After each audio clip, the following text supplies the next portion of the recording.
warahmatullahi wabarakatuh. Waalaikumsalam warahmatullahi wabarakatuh. Selamat pagi semuanya. Pagi, Bu.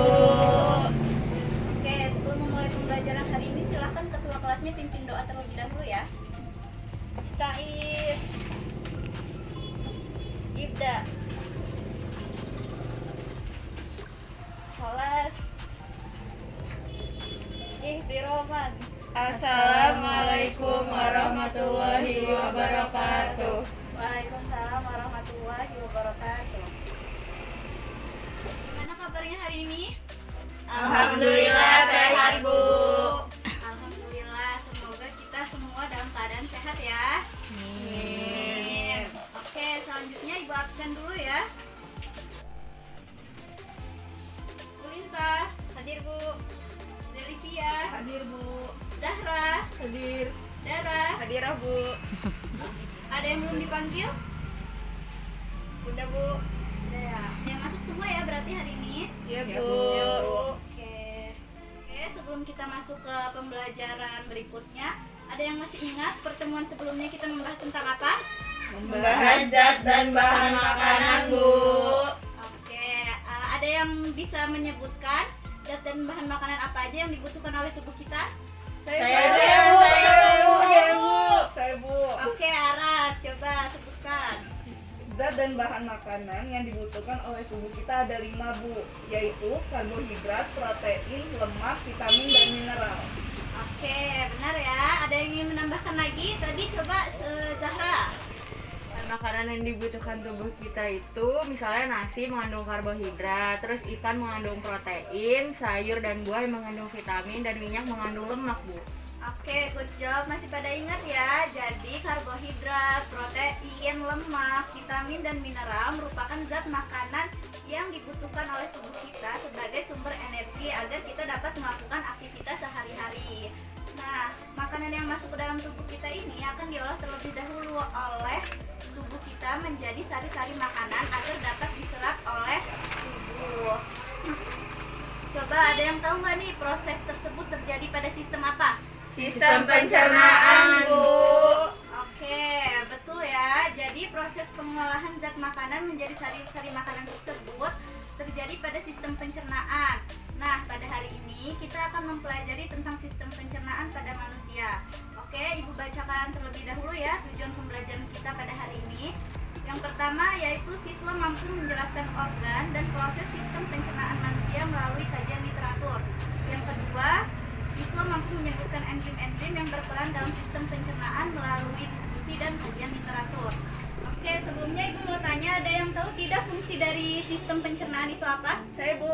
Oke, Dara, coba. Sistem pencernaan berfungsi untuk mengolah bahan makanan menjadi sari-sari makanan. Oke, benar ya. Jadi sistem pencernaan ini berfungsi untuk mengolah bahan makanan menjadi sari-sari makanan sehingga nantinya makanan tersebut itu dapat diserap oleh tubuh kita. Nah, sistem pencernaan pada manusia ini terdiri atas rongga mulut, kerongkongan, lambung, usus halus, usus besar, dan anus. Jadi ada 6 ya organ utama pada sistem pencernaan.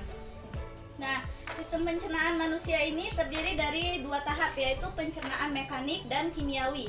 Ada yang tahu pencernaan mekanik dan kimiawi itu terjadi di mana? Saya, Bu.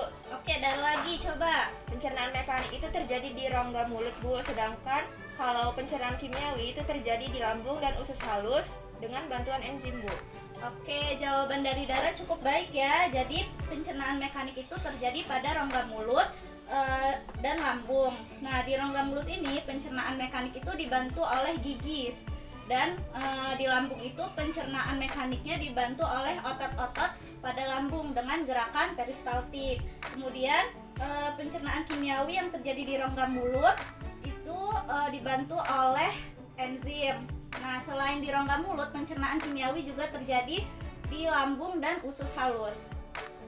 Oke, bisa dimengerti ya, Nak? Iya, Bu. Oke, Ibu tanya lagi ya, ada yang tahu nggak proses pada sistem pencernaan manusia itu diawali dari apa?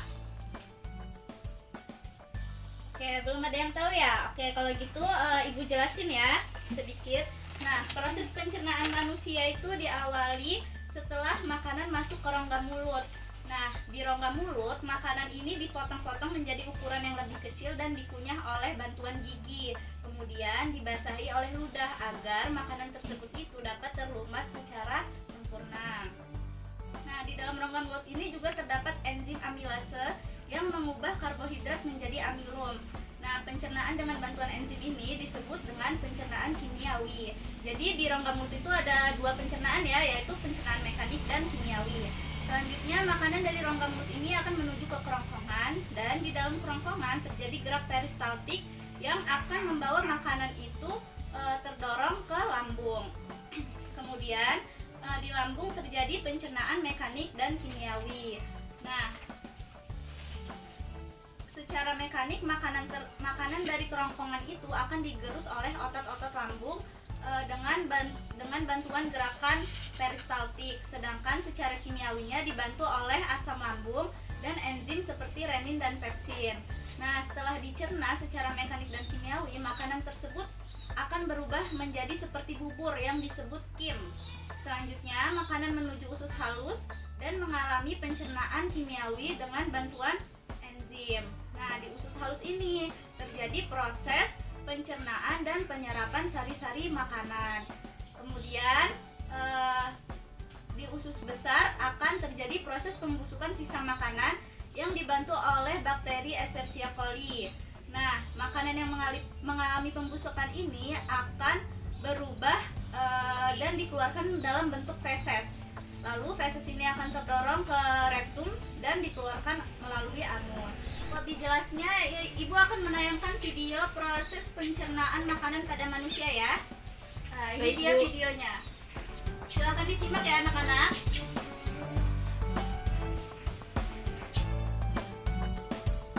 Oke, dari tayangan video tadi ada yang kurang jelas dan ingin ditanyakan atau sudah cukup? Tidak, Bu. Oke, kalau begitu Ibu yang tanya ya sekarang. Nah, jadi di lambung itu tadi ada pencernaan apa aja? Mekanik dengan bantuan otot lambung dan kimiawi dengan bantuan enzim, Bu. Oke, berarti sudah paham ya. Selanjutnya Ibu akan memberi tugas kelompok. Silahkan kalian buat 2 kelompok dan duduk bergabung dengan kelompoknya masing-masing. Baik, Bu. Baik, Bu. Dengan kelompoknya masing-masing ya. Sudah, Bu. Nah, ini lembar diskusinya. Silahkan dibaca petunjuk diskusinya terlebih dahulu pada lembar tersebut. Nah, Ibu akan beri waktu 30 menit untuk pengerjaannya. Dan selanjutnya perwakilan dari masing-masing kelompok mempresentasikan hasil diskusinya ke depan ya. Baik, Bu. Oke.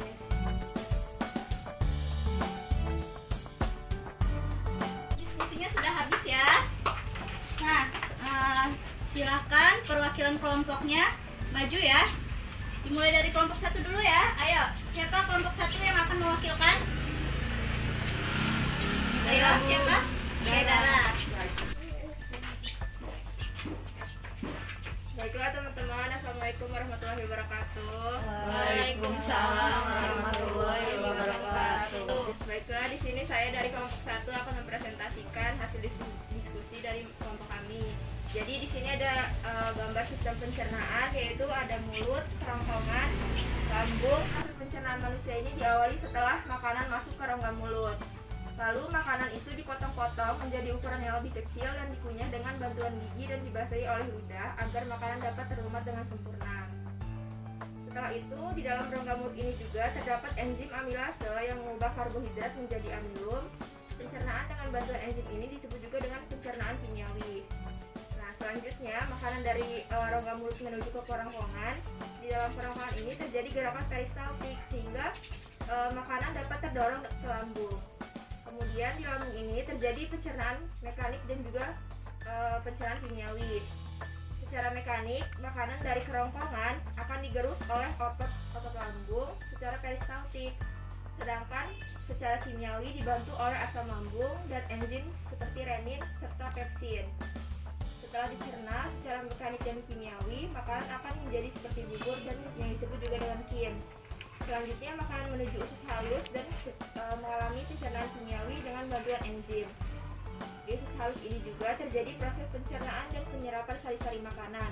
Kemudian di usus besar akan terjadi proses membusukkan sisa-sisa makanan dengan bantuan bakteri Escherichia coli. Dan setelah itu makanan yang mengalami pembusukan itu akan dikeluarkan melalui bentuk feses. Lalu feses ini akan terdorong ke rektum dan dikeluarkan melalui anus. Sekian presentasi dari saya.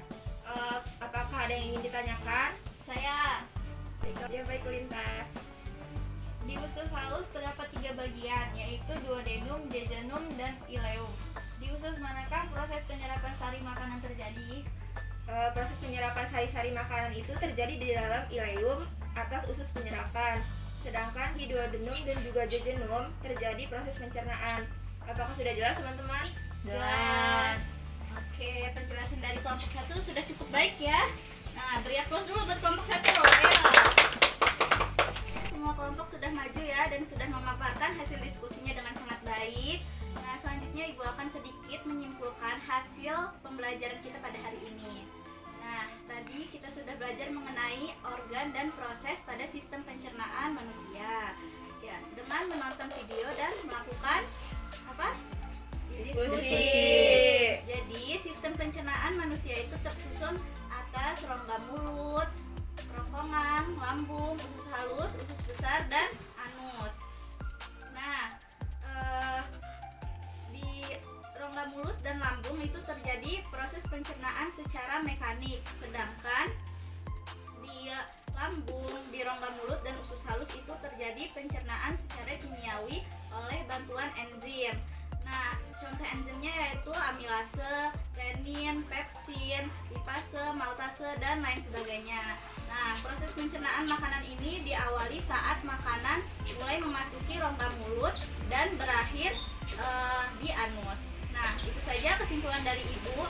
Apa ada yang kurang jelas dan ingin ditanyakan? Sudah cukup. Oke, baik. Ibu beri tugas individu ya. Tugasnya silahkan kalian kerjakan latihan soal di buku cetak halaman 217 dan dikumpulkan pada pertemuan selanjutnya ya. Baik Bu. Oke, semoga pembelajaran kita pada hari ini dapat bermanfaat dan jangan lupa untuk tetap selalu menjaga kesehatan. Nah, mari kita tutup pembelajaran hari ini dengan mengucapkan lafaz hamdalah. Alhamdulillahirabbil alamin. Oke, Ibu akhiri. Wassalamualaikum warahmatullahi wabarakatuh. Waalaikumsalam warahmatullahi wabarakatuh.